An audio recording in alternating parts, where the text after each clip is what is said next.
Et toujours au chapitre formation, ceux-là ont trouvé leur voie. Ils sont au lycée agricole de Rouffach et ils sont les premiers en Alsace à bénéficier d'un nouvel outil, un simulateur de conduite d'engins agricoles. Il permet de limiter la casse sur le terrain. Reportage Anne Meyer, Vincent Roy. T'as jamais fait, Clément? Donc installe-toi. Ils n'ont pas encore leur permis de conduire, mais ils manœuvrent déjà des engins de plusieurs tonnes.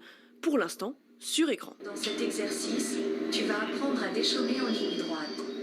Aussi vrai que nature, les avis sont partagés. Puis là, tu fais ta manœuvre de demi-tour. C'est pas la vraie vie. On est basé sur des écrans et on voit pas sur les côtés. Tout ce qui est les machines et tout, c'est pas du tout la même sensation. Par exemple, si on remplit trop un godet, elle bascule un peu, mais ça fait pas trop bouger, quoi.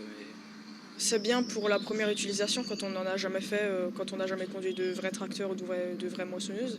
C'est bien ça, le rôle de cette machine. Si certains élèves conduisent depuis leur enfance, d'autres non.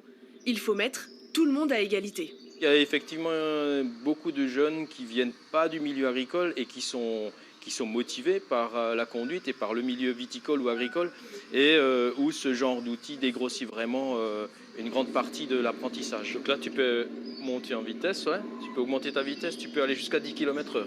On se prend vite au jeu. Labourer, moissonner, creuser, ce simulateur imite 4 machines agricoles bien différentes. Alors là, on est en train d'enlever le module du tracteur et on va mettre en place le module de la pelleteuse. 120 000 €, un bel investissement, mais de plus en plus de lycées agricoles en demandent. Cette machine limite la casse des débutants et les erreurs d'élèves un peu trop confiants. Il y a beaucoup d'élèves qui ont déjà conduit, mais ils n'ont pas forcément les bons réflexes. Ne serait-ce que la ceinture de sécurité dans l'exploitation, on ne la met pas forcément. Là, ça permet, la machine, elle ne démarre pas si on ne met pas la ceinture de sécurité. Et ça permet aussi aux élèves qui ont un peu d'appréhension de passer là-dessus et il n'y a pas de risque en soi. Le virtuel, c'est bien, mais ils seront vite de retour au champ pour faire la même chose en vrai.